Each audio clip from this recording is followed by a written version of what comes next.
को जो आज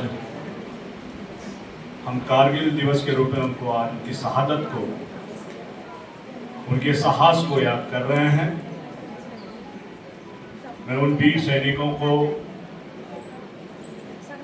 सच्ची श्रद्धांजलि अर्पित करते हुए आज के इस कार्यक्रम के मुख्य अतिथि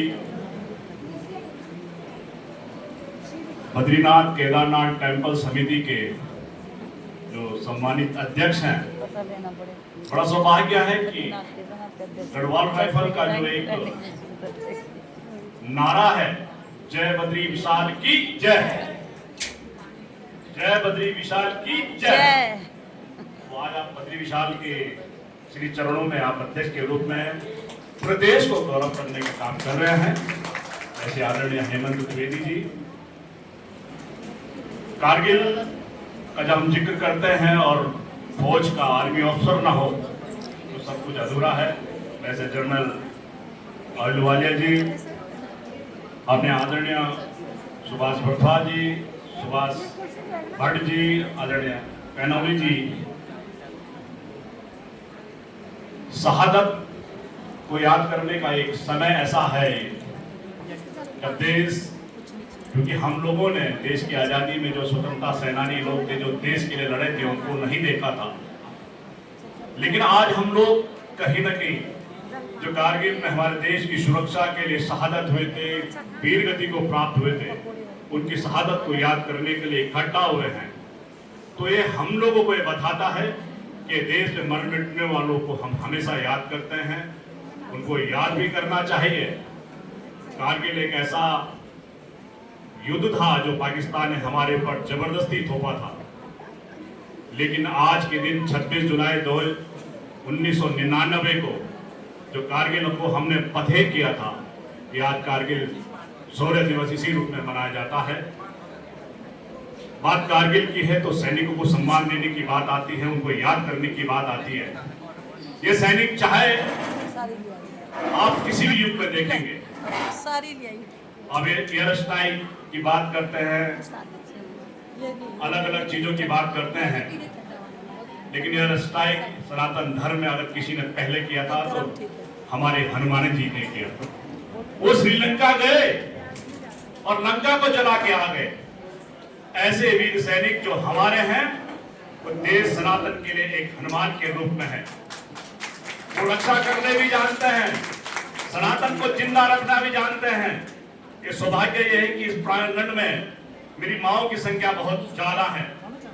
हम जब बात देश की करते हैं, सनातन की करते हैं, देश की सुरक्षा की करते हैं और देश में शहादत होने वाले सैनिकों को हम बार बार नमन करने की बात करते हैं, तो एक अपने देश में हम जिसके नाम पर आज तक हम लोग अपने सनातन को जिंदा रखने का काम करते हुए आए हैं, ऐसी मेरी माओं ने अपने रामला के मंचनों से हो या घर में कीर्तन के मंडलियों के माध्यम से हो, आपने राम को जिंदा रखने का काम किया।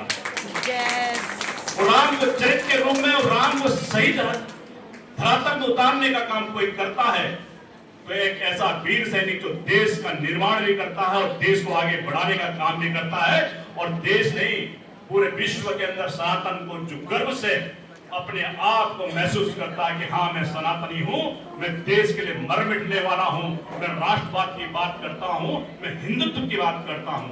मैं उसको भी इस संबोधन में सच्ची रूप से अगर देश को मान दिलाने का काम किया है तो मेरे देश के प्रधानमंत्री आदरणीय नरेंद्र भाई मोदी ने किया है। देश को सच्चे रूप में अगर सैनिक को सम्मान देने का काम किया है, अटल बिहारी वाजपेयी ने किया है।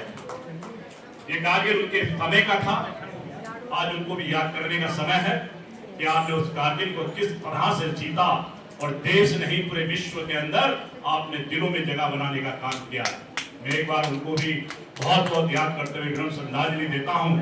और साथ में जो मेरी माएँ, जो मेरी बहनें, जो शहादत की विधवाएं हैं, जो मेरे भाई जो कारगिल युद्ध से बच के यहाँ आए हैं, उनको भी मैं एक बार प्रणाम करना चाहता हूँ, क्योंकि मैं स्वयं एक सैनिक परिवार से आता हूं। सैनिक की त्रासदी को हमने देखा है।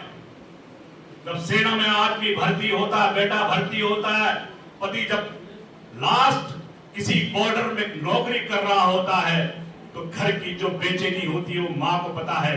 घर की वो कन्या जिनसे वो चलकर फौज में भर्ती हुआ, उस बार बार उसको देखने की चेष्टा उस समाज के लोग, उस गांव के लोग देखते हैं कि मेरा सैनिक घर वापस आएगा।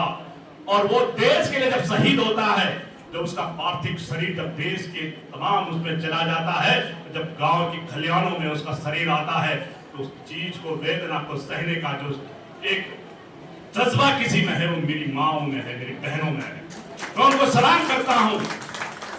मैं बहुत से लोगों को साथ यहाँ पे हुए, मैं बहुत से लोगों को जानता भी हूं। तो मेरे आपसे इतना ही निवेदन है, क्योंकि मैं ऐसे क्षेत्र से आता हूं, लहसोन से, जो फौजी बनाता है पहाड़ का।